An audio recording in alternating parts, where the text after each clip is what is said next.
오늘 우리에게 주신 하나님의 말씀은 사도행전 9장 1절에서 19절까지의 말씀.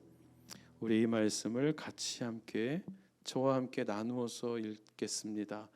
오늘의 교회를 방문하신 모든 분들께 우리 오늘의 교회는 우리말 성경이라는 버전을 함께 봅니다.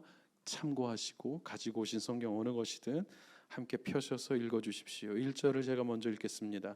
한편 사울은 여전히 주의 제자들을 위협하며 그들을 죽일 기세로 대제사장에게 나아가 다메섹의 여러 회당들에 써보낼 공문을 요청했습니다. 거기서 그 도를 따르는 사람을 만나기만 하면 남자와 여자를 가리지 않고 잡아다가 예루살렘으로 끌고 오기 위해서였습니다.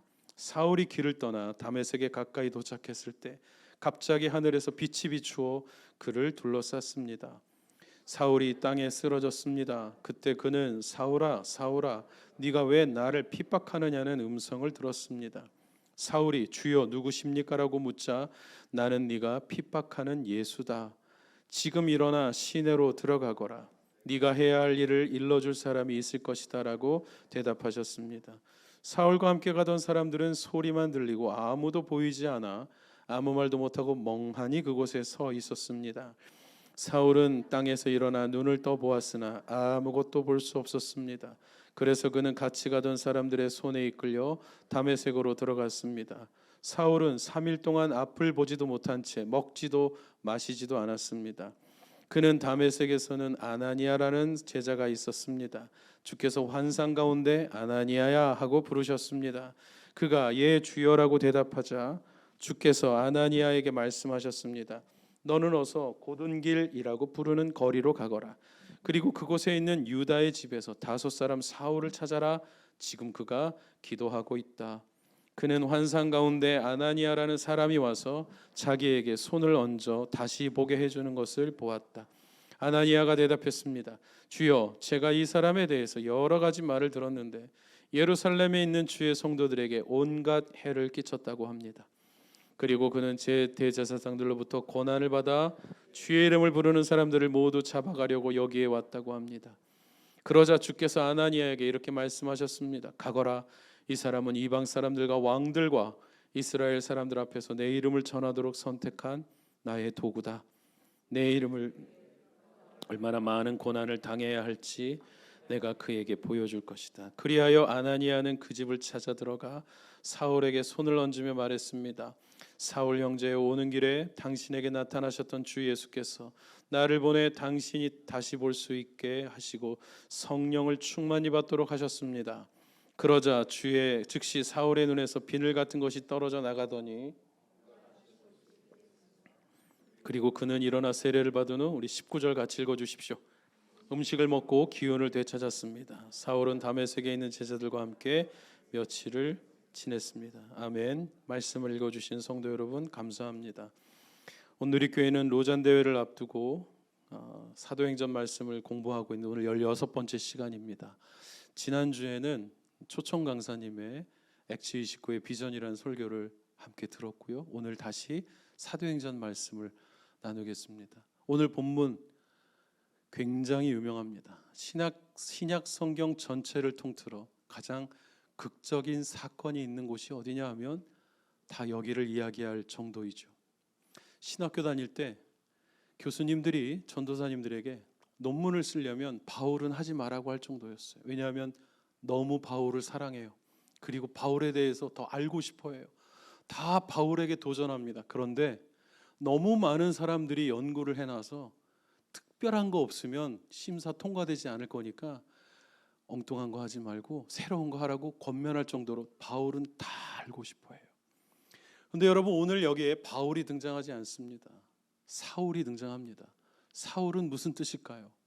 사울은 큰 자라는 뜻입니다. 구약에도 사울이 있었어요. 다윗을 평생 괴롭혔던 왕의 이름이 큰 사람 되고 싶었던 사울이었습니다.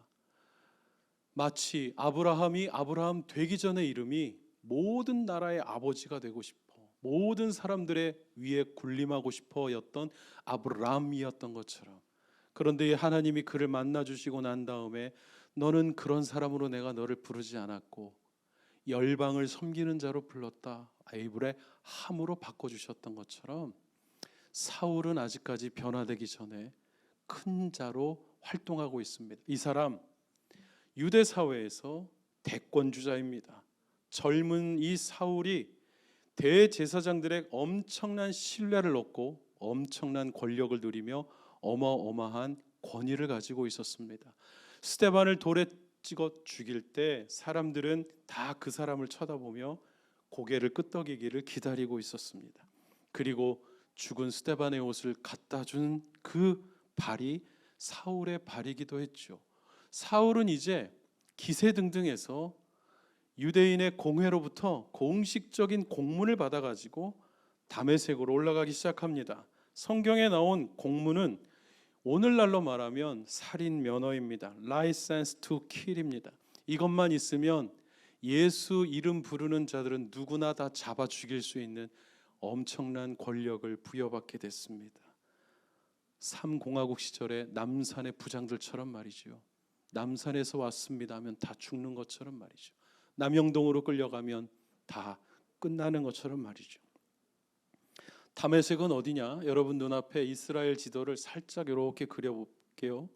지금 하마스와 전쟁이 일어나고 있는 지역이 팔레스타인 자치기구인 남쪽 이집트 위쪽이고, 중간에 예루살렘이 있고 그 위에 갈릴리가 있고, 그보다 더 위에 올라가야 지금의 시리아의 수도인 다마스커스가 있습니다. 거길 성경에서 다메섹이라고 했습니다. 사울은 지금 어디까지 가는 거예요? 끝까지 쫓아가서 싸그리 전멸시키겠다. 이것들이 하면서 가고 있는 중입니다.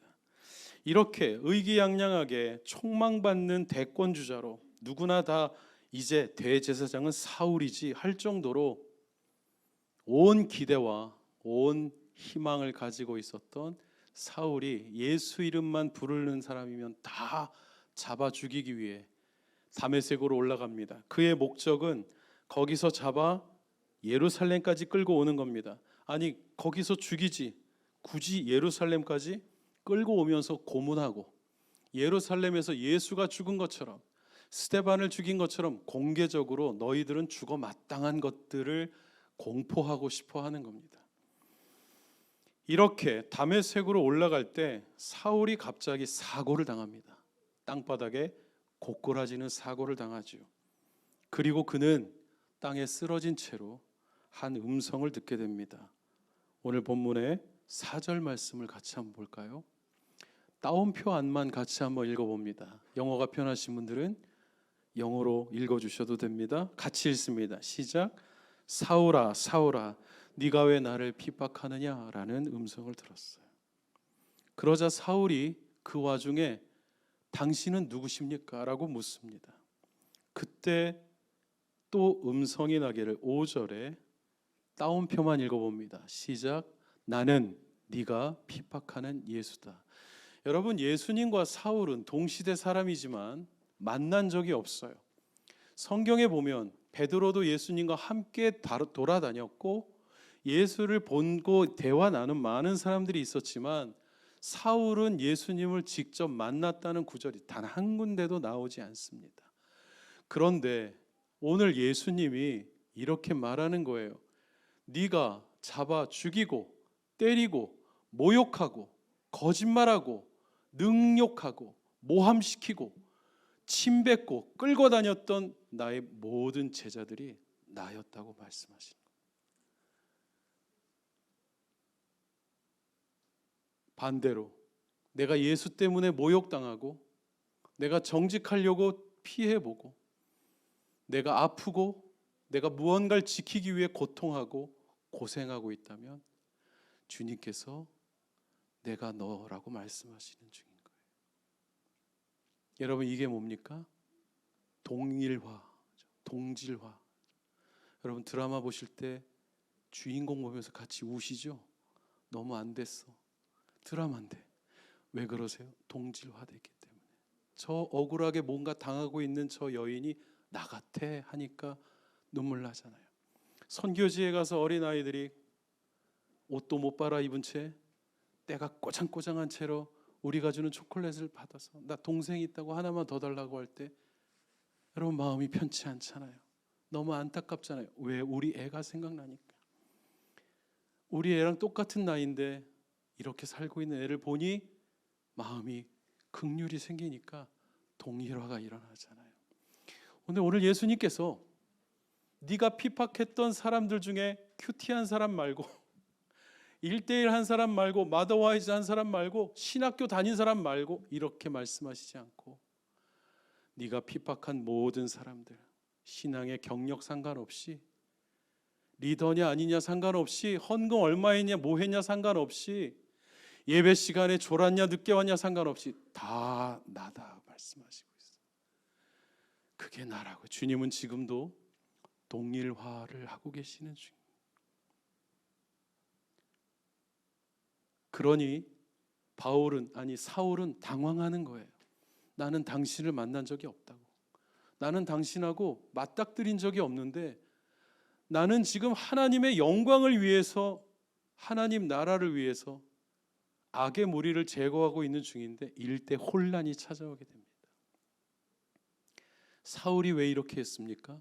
하나님의 영광을 위해서 그리스도 예수를 추종하는 사람들을 핍박하기 시작했던 거예요. 사울은 앞을 보지 못하는 상태가 되었고 사람들의 손에 이끌려 어디론가 들어가게 됩니다. 그리고 그에게 일생일대의 시간을 바꿔주는 시간이 찾아옵니다. 오늘 말씀에 가장 중요한 구절이 어디냐고 누군가 저에게 물어보신다면 저는 마땅히 9절의 밑줄을 100번 긋고 싶습니다. 9절 말씀 같이 한번 읽어볼까요? 사울은 3일 동안 앞을 보지 못한 채 먹지도 마시지도 않았습니다. 성도 여러분, 사울이 고꾸라졌고 누군가의 손에 이끌려 어느 집으로 들어갔는데 누군지도 모르는 집에 들어가 있습니다. 그리고 눈에 붕대를 감았습니다. 사람들은 앞을 보지 못한다고만 읽지만 저는 이 구절을 읽을 때마다 사울의 눈동자가 쉴 새 없이 움직이는 게 보이는 것 같습니다. 그는 지금 먹지도 마시지도 못합니다. 여러분, 아파서 못 먹는 게 아니라 먹고 싶은 생각도 마시고 싶은 생각도 들지 않는 거예요. 여러분 그러신 적 있나요? 지금 내가 어디에 와 있는 걸까? 지금 내가 무엇 때문에 살고 있었나? 내가 어디를 향해 가고 있었고 나는 누구며 나에게 들려온 저 음성은 도대체 뭔가? 그리고 나는 왜 지금 여기서 앞을 보지도 못한 채 아무것도 먹고 싶은 생각도 들지 않는 어둠의 시간을 보내고 있는 거예요. 여러분 이런 시간을 보내신 적이 있나요? 내가 누구인지 알아야 되기 때문에, 나에게 찾아온 이 시간이 도대체 무엇 때문인지 알아야 되기 때문에 아무것도 먹고 싶은 생각이 들지도 않는, 잠들 수도 없는, 아니 잘 수 없는 그런 시간을 보내신 적이 있나요? 내가 누군지 알아야 되기 때문에, 내가 무엇 때문에 이렇게 살아왔는지 알아야 되기 때문에.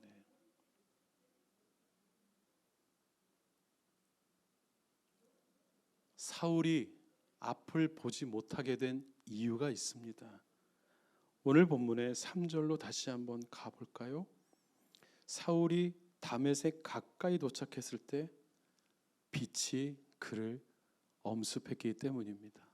여기에서 우리는 빛의 속성을 한번 생각해 봅니다. 여러분, 빛은 어두움을 밝히는 거잖아요. 제가 교회 오면 제일 먼저 하는 게 불부터 켜는 거죠. 빛이 있어야 되니까. 우리 교회 저쪽 문으로 들어와야 되면 전등을 켤 수가 없어서 십자가를 여기에 세워놨던 걸 고개 아래쪽에 갖다 놓은 거예요. 안 보이니까. 빛이 있어야 어둠을 밝히는데 오늘 사울을 만난 빛은 그를 어둠 속으로 빠지게 했습니다. 여러분, 빛의 진정한 용도와 빛의 진정한 목적이 뭡니까? 오늘 성경은 빛은 너를 보게 하려고 하는 게 아니라 너를 눈멀게 하려고 한다고 말씀하고 있어요. 예수님께서 내가 세상의 빛이라고 했는데 예수님이 빛으로 오신 이유가 뭐라는 거예요? 우리를 눈 못 보게 하려고, 우리를 어둡게 하려고, 우리를 아무것도 못하게 하려고 오신 거예요. 그리고 사울은 그 시간을 지금 경험하고 있습니다. 아무것도 보이지 않아요. 아무것도 할 수가 없습니다. 아무도 뭐라고 말해주지도 않아요. 이해할 수 없는 시간이 나를 엄습했는데 그 빛이 나를 어둠 속에 빠뜨리게 했다니. 왜 하필 또 3일일까요? 예수님께서 왜 사울을 3일 동안 어둠에 있게 했을까요? 예수님은 그 3일의 어두움을 누구보다 잘 알고 계시는 분이셨어요. 그분이 십자가에서 처절하게 돌아가실 때 숨이 멎으신 후 그분은 어둠 속으로 들어가셨습니다. 거기에서 그는 볼 수도 없고 마실 수도 없고 말할 수도 없는 시간을 보내셨어요. 그는 완전히 죽었으나 또한 죽지 않으신 신비한 시간을 보내신 뒤 부활하셨습니다. 그리고 그분은 달라지셨죠. 지난주에 강사 목사님이 말씀하신 것처럼 함께 있던 제자들조차 그분을 못 알아볼 정도로 그분은 변화되셨어요. 그래서 내가 누군지 알게 하려고 흔적을 남겨놓으셨다고 했죠. 도마야, 너 확인해야 믿는 실증주의자지. 내 옆구리에 손을 넣어봐라. 당신이 맞으시군요. 그런데 그게 아니었으면 못 알아볼 뻔했던 거예요.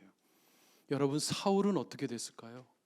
사울도 빛을 만나 어두움에 들어가고 난 뒤, 그가 붕대를 벗고 난 뒤에 변화됩니다. 그는 눈이 잘 보이지 않는 사람이 됐습니다. 전설입니다. 내려오는 이야기입니다. 바울은 키가 작고 배가 나오고 머리가 없는 사람으로 알려져 있어요. 그리고 그는 말 더듬이였다고 합니다. 그 당시에 설교자들은 광장 같은 데 등장할 때 사람들이 던져준 금덩이나 돈으로 좋은 옷을 사 입고 손에 가락지를 끼고 나타납니다. 그리고 광장에 모이면 사람들이 다 그걸 보는 거죠. 그게 그 당시에 유명한 설교자들의 화면 같은 거예요. 엔터테인먼트이죠. 그리고 유명한 유튜브 조회수가 막 5만 개, 10만 개씩 있는 알려진 설교자처럼 다 그렇게 그쪽으로 모이게 되는 거예요. 뭘 보고요? 손가락에 가락지를 보고 유명한 분이구나, 들을 게 있겠구나. 그런데 소위 수사학자인, 즉 설교자인 바울은 말더듬이에 빛을 만나고 난 다음에 눈을 잘 못 뜨고 다닙니다. 사람을 못 알아봅니다. 개슴츠레 뜨고 다니고 뭔가 들어볼 만한 게 있어서 들어보려고 했더니 나는 그 그리스도의 십자가 외에는 할 말이 없대. 저 말쟁이가 지금 무슨 말을 하려는 거냐? 못 알아듣습니다. 말을 못하니까 십자가만 얘기하는 사람이 됐어요. 유창한 설교자였다면 쓸데없는 얘기 많이 했겠죠.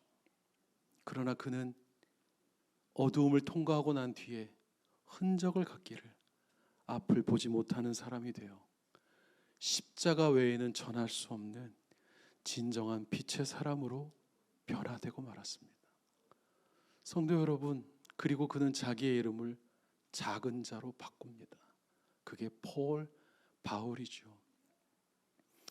어쩌면 우리 인생에도 갑작스러운 어둠이 찾아올 때가 있지 않습니까? 작은 사건에도 넘어지고요. 어려워지죠. 그런데 성도 여러분, 저는 우리 인생에 이런 시간이 반드시 필요하다고 생각합니다. 저에게도 그런 시간이 있었습니다. 90년대 중반 아무것도 할 수 없는 시간이 저에게 찾아왔어요. 미래도 없고 희망도 없고 내가 누군지도 모르겠고 어디를 향해 가야 될지도 모르겠는, 어쩌면 우리가 그런 시간을 늘 경험하지 않았나요? 교회에서 수련회 할 때마다 꼭 3일씩 했어요. 그렇죠? 3일 동안 집을 떠나 인터넷을 끊고 전화기를 반납하고 어딘가에 가서 주의 말씀에만 귀를 기울여 보는 거예요. 그리고 다시 태어나고 싶어 몸부림쳤죠. 하나님은 우리가 아무것도 모를 때 수련회를 다니면서 그렇게 울부짖고 기도했던 시간들을 어쩌면 기억하고 계시지 않을까요? 그리고 우리에게 때가 되어 진정한 빛으로 나타나시면 우리는 고꾸라지게 됩니다. 우리는 그걸 인생의 역경이라고 말하고 인생의 충격이라고 말하고 인생의 혼란이라고 말할지 모르지만 그걸 통해 우리는 진정한 빛을 보는 사람으로 다시 태어나게 될 겁니다. 사울이 그랬습니다. 그리고 그는 오늘 하나님의 약속을 따라 모든 사람들을 위한 나의 그릇으로 내가 선택했다고요. 성도 여러분, 생각해 봅니다. 사도행전에 수많은 문제가 있었습니다. 초대교회에 수많은 어려움이 있었습니다. 아나니아 삽비라 집사님이 거짓말을 하고 재정을 횡령했어요. 그런데 그거 주님이 직접 나서지 않고 베드로에게 맡겼습니다. 또 문제가 생겼어요. 과부들끼리 갈등이 생겨서 공동체가 둘로 나눠지는 일이 생겼을 때 하나님 직접 나타나시지 않고 빌립과 스데반 집사들을 통해 그 문제를 해결하게 하셨어요. 그런데 이번에는 내가 직접 나서야 되겠다. 이 사람은 내가 직접 만나야지 안 되겠어 하는 사람이었던 거예요. 그런데 그 강력한 인생, 주님이 고꼬라뜨리치지 않으면, 주님이 쓰러지게 하지 않으면 감당할 수 없는 인생 아니었을까요? 어쩌면 저와 여러분의 인생에 고꼬라지는 것 같은 시간이 있었다면 그것이 오늘 주님이 저와 여러분을 새로운 인생으로, 부활의 흔적, 복음의 흔적을 가진 사람으로 우리를 사용하시기 위해 찾아오신 빛의 원조 그 자체이신 그분의 은혜가 아닐까요? 저는 마지막으로 또 생각해 봤습니다. 천지 창조의 때에 그분이 빛을 허락하셨는데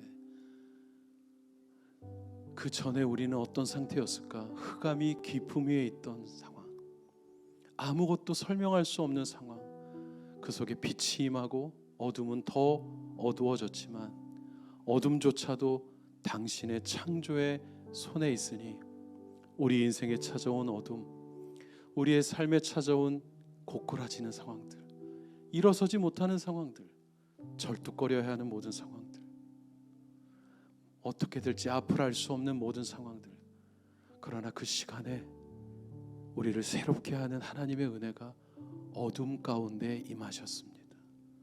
성도 여러분, 어둠을 거절하지 마십시오. 어둠을 물리치지 마십시오.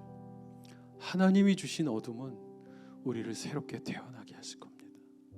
그때 주님께 집중하십시오.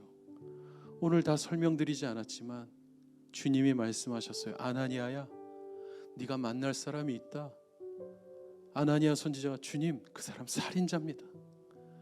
당신의 이름을 부르는 자가 다 죽었습니다. 아니다, 그가 지금 기도하고 있다. 네가 필요하다. 네가 가서 1:1 해줄 수 있겠느냐? 너의 순원으로 받아줄 수 있겠느냐? 너의 공동체원으로 받아주겠느냐? 그가 네가 필요하다. 내가 그를 쓰고 싶다. 그만큼 강력하니 그만큼 고꾸라질 것이고 다시 태어났을 때 강력한 복음의 증거자가 될 거라고요. 성도 여러분, 우리가 다 순교자 될 필요 없고 선교사 될 필요도 없습니다. 그저 우리의 삶에 지금 찾아온 이해할 수 없는 일들이 답답할 뿐입니다. 그러나 그게 끝이 아닌 줄을 믿습니다. 그 어둠이 저와 여러분을 보게 하실 겁니다. 그게 하나님이 사도행전을 통해 우리에게 말씀하시고 싶어하는 것인 줄을 믿습니다. 우리 같이 기도하고 싶습니다. 예수님께서도 말씀하셨습니다. 네가 여전히 본다고 하니 너는 눈이 멀었구나. 네가 보지 못한다고 하니 너는 보는 자이구나. 주님의 역설은 어쩌면 지금 저와 여러분에게 말씀하시는 거 아닐까요? 예전엔 다 아는 것 같았어요. 다 설명할 수 있을 것 같았어요. 저도 그랬습니다. 저에게 만약에 시간을 다시 주신다면 제가 한국에서 했던 모든 강의했던 교회마다 찾아가 용서를 구하고 싶어요. 제가 아무것도 모르고 떠들었습니다. 제가 함부로 얘기했습니다. 저는 모릅니다. 저는 주님이 필요합니다. 저는 다시 태어나야 합니다. 지금 저는 눈이 보이지 않습니다. 들리지도 않습니다. 먹고 싶은 것도 없습니다. 마시고 싶은 생각도 없습니다. 다시 태어나게 해주십시오. 혹시 저와 여러분 가운데 그런 마음으로 주님 앞에 기도하기 원하는 분이 있다면 우리 같이 함께 기도하면 좋겠습니다. 하나님, 우리를 다시 한번 태어나게 해주십시오. 다시 한번 일어나게 해주십시오. 다시 한번 보게 해주십시오. 지금의 이 어둠을 거절하지 아니하고 이 시간을 통해 우리를 다시 보게 하실 어둠의 은혜를 허락하시는 주님을 다시 한번 믿음으로 의지하며 붙잡는, 그리고 주님, 저에게 아나니아를 보내주십시오. 이게 무엇인지 알게 하여 주시고 주님, 그것을 붙잡게 하여 주시기를 우리 같이 함께 기도하며 나아가겠습니다.